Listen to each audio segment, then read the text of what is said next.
everybody. I'm glad to have Joanna Roche at Greenspon Network back with me. She is the executive director and an awesome person. She lives in a very cool house. Hello, Joanna. How are you? I'm well, Alan. How are you today? Good. I like the conversation we just previously had about all the things that you can do, the Just One Thing program. And we talked a little bit about the 1%, right? Everyone can do just a little bit each day. I mean, honestly, how long have we been how long has recycling kind of been strong these days? Is it like 15, 20 years now, right?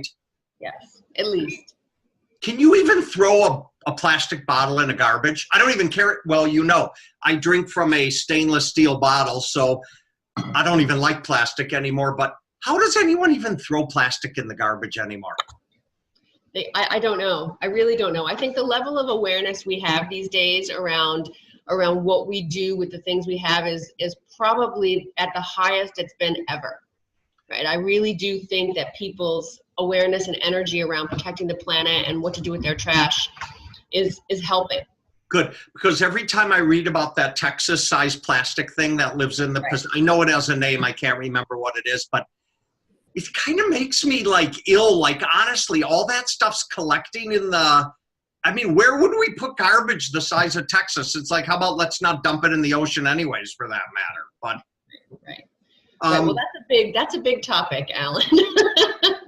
Like, what to do with our trash is a big topic, and certainly one of the things we can do is reduce how much trash we put out into the environment.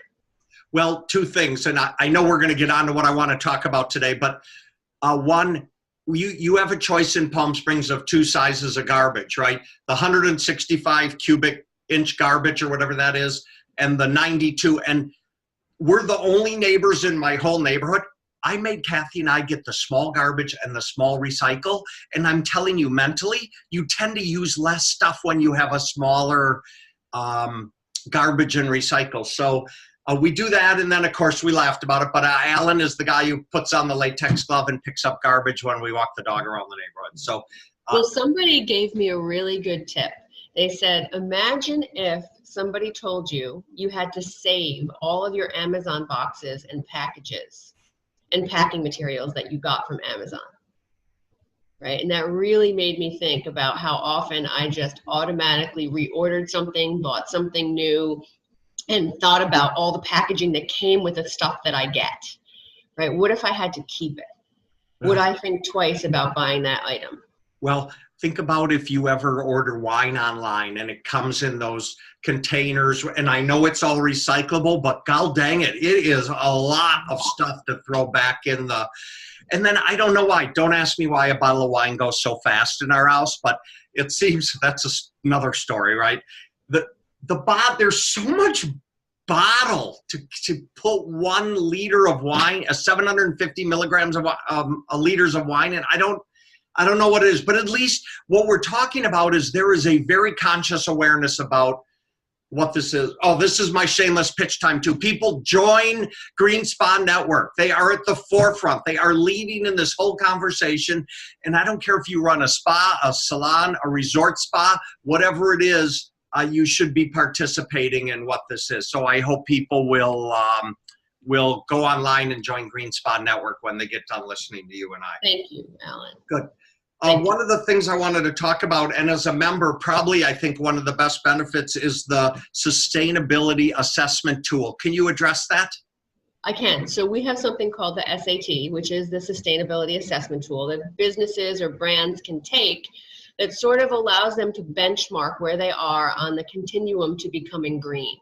So what that means is that it looks at every aspect of their business, whether it be laundry or recycling or F&B or packaging or retail, and sort of gives them a grade in terms of how far along they are in being what we consider to be sustainable or meet sustainable guidelines. And you can go onto our website and find more information about the SAT tool.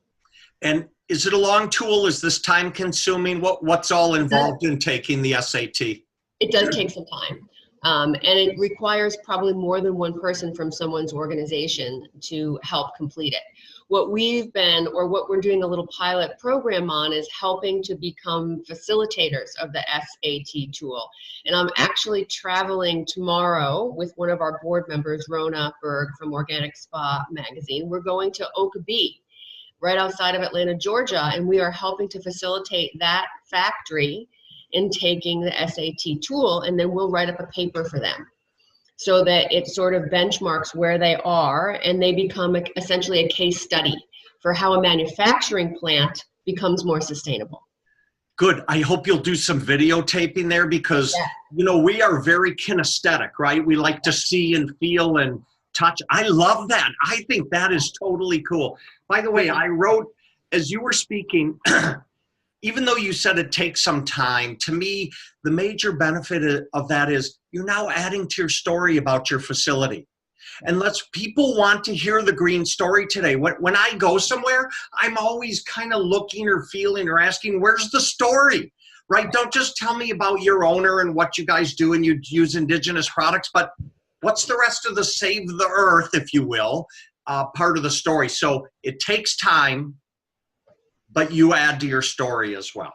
And also, I think what the other benefit is that it involves all people in your company, right? It doesn't involve just one person. And I think for sustainability to really take root, it's something everybody has to work at and have an awareness of. Good. Yes, that's right. If you can be on board, but your team needs to be on board as well. This is not a one-person show. And they need to think Oh, Joanna? Oh, she froze up. People. They need to think it's important that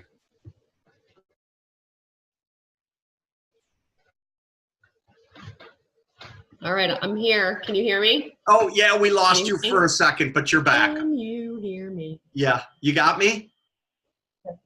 Good. I got you. All right, we're back. Okay, so we'll have a hiccup in this video. There, she'll cut it out.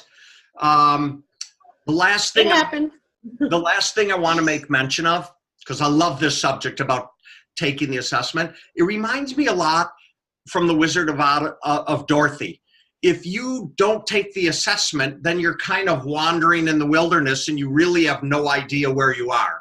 But I mean, once she got on the path, there was a clear understanding of where you're going. And I think when we're talking about things like your story being sustainable, you got to be on the path. Right. Well, we've been doing a bunch of research through our surveys, and what we've learned is that 95% of respondents to the survey think that having a sustainability plan is important. Right. So we know that it's top of mind for folks, and what our goal is to help people get there. Right. It's a journey, right? The destination is not going to be a quick fix, right? It's a journey that we're all taking together. Good. Well, people get on the journey. So again, I'm with Joanna Roche. This is our second video. If you missed the first one, you need to go back and look at just one thing, okay? Joanna, thank you again. It's a pleasure. I'm very excited to see and hear what happens at Okabee as well. Bye. Have a great day. Great. Stay tuned. Bye-bye.